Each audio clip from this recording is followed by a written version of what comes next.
the one man that has switched his flowers, who stood out today by saying present after he had made certain motions and objections, then not even having, I think, the courage to vote for his own, but he stayed in line with the Democrats, and the exception on the other side would be Hogan, who has a very conservative rating.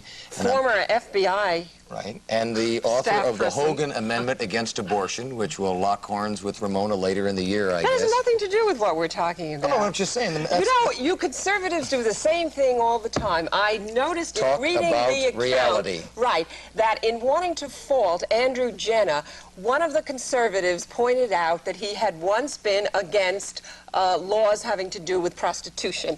You know, it's the same kind of thinking. You pull in everything else because you don't have any artillery to talk about what we're talking about tonight. It gives a person's whole background. For example, I noticed a wild-eyed young prosecutor today in the Reinecke trial making his statement after the trial.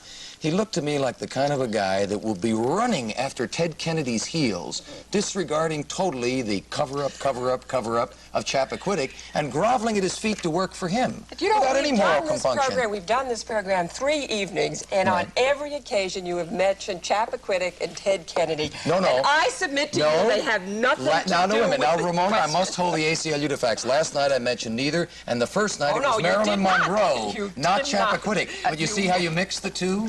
Could we burst in and ask some reaction from you, Ramona, on what happened today? Well, I'm absolutely delighted. I think that it should say to the American people that the Constitution is working. The first step has happened.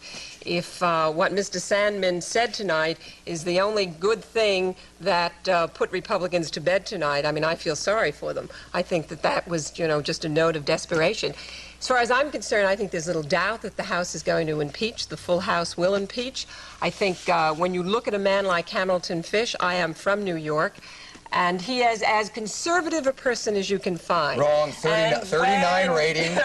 39 rating. His great-grandfather was an isolationist. And he's a conservative, too. And when he votes 39 rating. An article of impeachment, because the evidence is so overwhelming, or is the standard is clear and convincing, you know that's where it's at. No, wait a minute. Just let me say one thing on that. When you look at how these people vote, there isn't really a courageous man in the pack that I can find yet.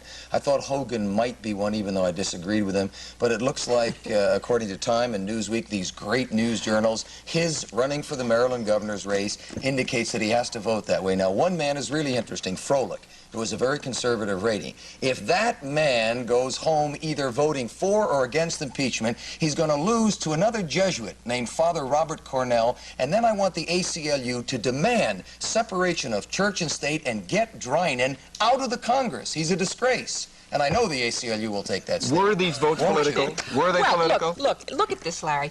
6 Republicans voted to impeach. 11 voted against it. It's not that, you know, it's not that partisan. The difference isn't, it wasn't even 50%. We're going to hold it right there, because we're going to be back in just a moment, right after these words.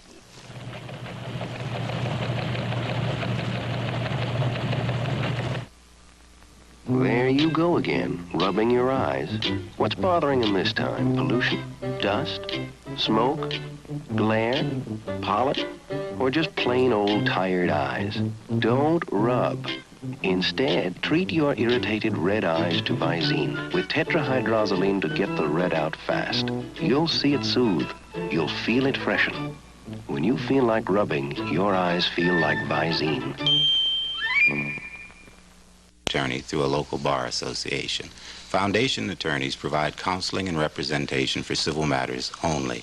Those of you who have a legal problem should call the nearest foundation office for an appointment. We continue Impeachment Watch with our in-studio guests, Ramona Ripston of the ACLU and commentator Robert K. Dornan.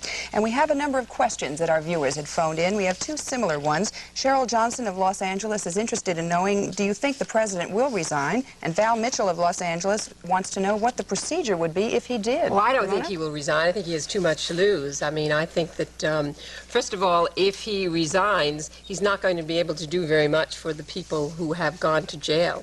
And I think that's one of the considerations of staying in office. I also think his pension will be in question, and the family allowance, the living allowance, which is $100,000. He's entitled to a $60,000 pension and a $100,000 living allowance and protection by the FBI if he stays in office. I think those things would be in question, and I think he's going to think very seriously about resigning. I really don't think he will resign. I think that what he's hoping for, and what is perhaps a possibility, that the Senate will not vote to remove him from office. Bob, you mentioned last night that he could very well, he would have to agonize over it, but he could very well pardon the people who are now in jail or convicted.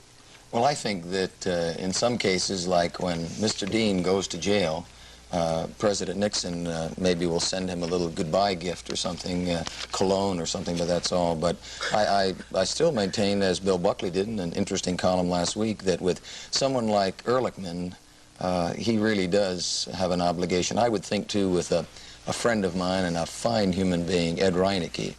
I admit that this afternoon tears came into my eyes when I heard the report of Gene Reinecke jumping up in court screaming, "Oh my God, no, no, no, he's innocent." You know what? I've been involved in a lot of criminal trials through the ACLU, and every wife does that when her husband is convicted of something. Well, I don't know. I've seen some sit there that knew it was coming. In this case, it was a total shock. And I know in some cases a lot of wives are testifying against their husbands, so I know they're not. No, you can't. I know not in every case, but Ed Reinecke is really a tragic victim, and I think that if he had been tried in this state, if he'd been given that change of venue, after all, there's only two areas that carried for McGovern, Massachusetts and the District of Columbia. It's the great bureaucracy of the world. All the federal workers there are left over from generations ago, and I don't think you can get a fair trial in the District of Columbia, really. Don't you think that politicians or people who are elected to office really have to adhere to a higher standard of morality than other people? Oh, I agree. Oh, I agree on that. You agree? But Good. do you think that Daniel Ellsberg could get a fair trial in Orange County? I'd give him a change of venue to Ventura County. We have Let to him go on that down point. there. Daniel Ellsberg and all. Mona Ripston and Robert K. Dornan, thank you very much for being with us once Pleasure. again on Impeachment Watch. We will continue on Monday night with our examination of what's going on in Washington and sometimes elsewhere. And we'll keep you up to date on everything that happens starting Monday and continuing. That's our report for tonight. I'm Larry Atteberry. And I'm Barbara Simpson, on target. Portions of this program were pre-recorded on film and videotape. MetroNews has been brought to you in part by the Legal Aid Foundation of Los Angeles, founded in 1929 and still bringing good news to Southern California. He has only one life. He needs Puss in Boots. Puss in Boots presents Moist Meals, a moist food so nutritious your cat needs no other food.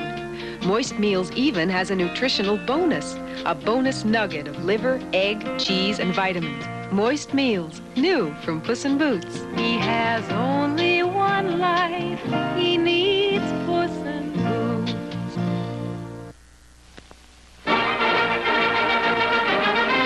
Subaru has a car for everyone. The spirited coupe, the versatile wagon, the handsome four-door, the reliable two-door.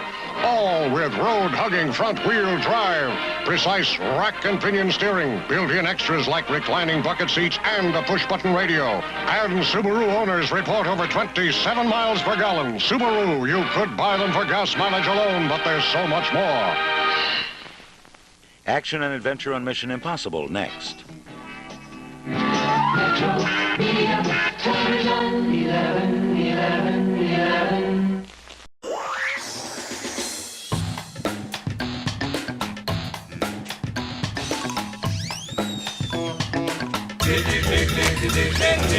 Nickelodeon.